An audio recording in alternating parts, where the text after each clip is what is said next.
So, my grandfather was the son of Irish immigrants who themselves were children of Ireland, like they'd been born in Ireland. And one of the things that has come down through the generations is what we would call, I guess, the Irish sight to some degree. And my mom tells me that when she first had this happen for her was when she was in, I think it was high school. She was on a date with Buddy, this young man she was just desperately in love with at the time. She was very tall. She was like 5'8" when she was 12 or something. And he was a basketball player, so he was tall as well. So it was lovely to find somebody that she wasn't taller than. And they were at the movies. And at what point in the movie, she grabbed his arm and she said, "We have to go home." And he was like, "Why?" And she goes, my father just had a heart attack. We need to go home." And he was like, "How do you know that?" And she goes, "I don't know how I know that, but we need to go home." And they pulled up just as the ambulance was leaving. And her dad had his first heart attack. And when I was in 6th and 7th grade, she and I would sit we had a kind of a rumpus room, and we would do playing cards, like, is it red, is it black? And then we got good enough where, like, I could tell her if it was a diamond or a heart or a spade or whatever, and she could do the same with me. I did not realize that was going to come back to bite me in the butt because when I became a teenager, I did a couple of things I wasn't supposed to do. And like one was, I was not allowed to go when I was in the 9th grade to this particular apartment complex. It had like 400 apartment units, and my mom just did not deem this place safe. And so I was not allowed to go there. And one morning I got up, and with a girlfriend, we went over there, and I don't think I'd been there 15 minutes before the doorbell rang. And I went to answer the door, and when I opened it, my mother stood there. And I was like, "Oh my God." And she goes, "Get in the car." And I asked her later, I said, "How did you know where I was?" And she goes, "I just knew." And it just kind of floored me. And then we had this thing that was called a U-Totem, which is kind of like a 7-Eleven in our neighborhood. And again, we were not allowed to go there because there had been a rash of burglaries and people had been shot and killed during the burglary. And so we were not allowed to go. I'm such a lawyer. We were not allowed to go into the U-Totem. So for a long time, I would stand out on the sidewalk, and my friends would go in and get me whatever I wanted, which I think was not in the spirit of what my parents were looking for.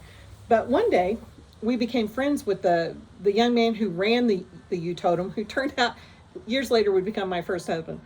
But he was like, "Do you want to ring people up?" And I was like, "Of course I want to ring people up." So I'm 15, I'll take the adventure. So we go in there, and I'm ringing people up, and I'm doing something, and I see a gallon of milk come down on the counter, and I turn around, and it's my mom. And she's like, "Get in the car." I'm like, "Jeez, this is just." So anyway, so I go get in the car, and that happened a couple times. And it got to the point where when I was in the 9th grade, it started snowing, which is unusual in Houston. And my friends were like, "Ooh, let's skip school today. Let's go." And I go, "You don't want me to go with you because my mom will show up and ruin it for everybody." But it came in very handy when I was a newlywed, and in the first 3 or 4 or 5 years of our life, we did not have any money. And so to talk to my mom, who I was real close to, she's in Oklahoma, I'm in Texas, would be long distance. It was real expensive in those days. And so I would sit by my phone, and I would go, "Please call me, please call me." And like 5 minutes later, my phone would ring, and it'd be my mom. And she would go, "I was doing the dishes, and I just felt you so strongly." And I thought, "Oh, Karen needs me to call her." And she would call me. And it was really awesome. It was really awesome. So, fast forward a number of years, now I'm a mom, and I've got a kid, and he's all of 14. And my husband, Mike, and I are on our way to the movie theater. And we are about a mile away from home, and I went, "Oh, we have to go back."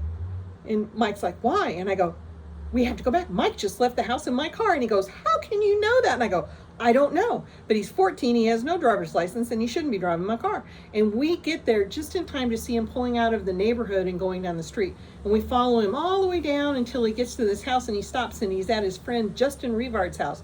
And he gets out of the car, and he's so surprised to see us. And I'm like, "Get in the car." Beta drives my car back, and, I take Michael home, and he's in a lot of trouble.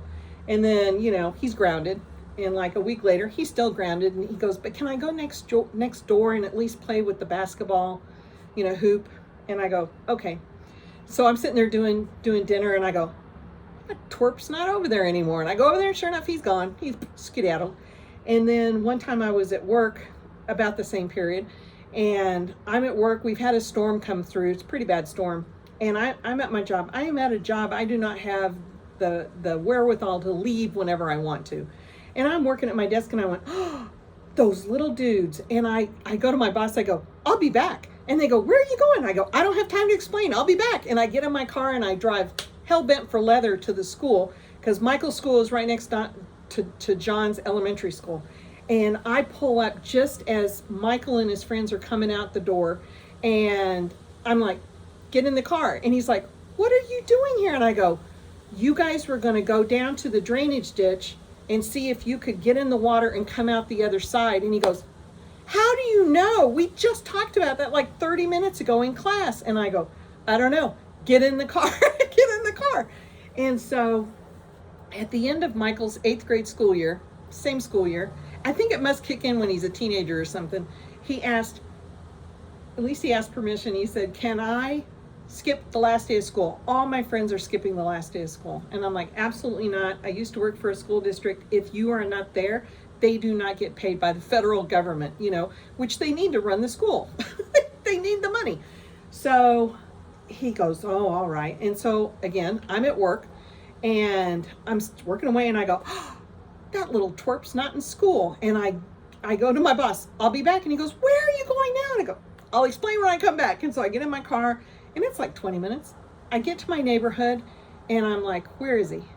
So I take a left, and I was like, okay, what do I do now? And then I get this thing, take a right. So I do. And then I get it. Now I'm in part of my 1 mile square neighborhood area I've never been in. And it's like, I keep getting this, take a left, okay, take a right. And the last left, there is this gaggle of kids walking down the middle of the street, and they see my car, and they split like cockroaches, except Michael, who's standing in the middle of the street going, and I pull up to him, and I roll my window down, and he goes, man, he says, my friends think you have me low-jacked, which is, like I've got him bugged. And he said, because you keep showing up places. And I'm like, get in the car, get in the car. And so I've often asked, and I know other stuff. I mean, I got other stuff that goes on in my life that, the phone rings, I know who it is, and things like that. It's like sunny day, and I go, take an umbrella, and I'm like, why it's a sunny day? Just take an umbrella. And I do, and sure enough, it'll just like pour. But I asked Mike one day, I said, which one of your kids do you think you're going to have that with? And he goes, man, I don't know. He's got 5 kids. It could be any one of them. So be interesting to see who he ends up with. So anyway, that's Porch Talk for today.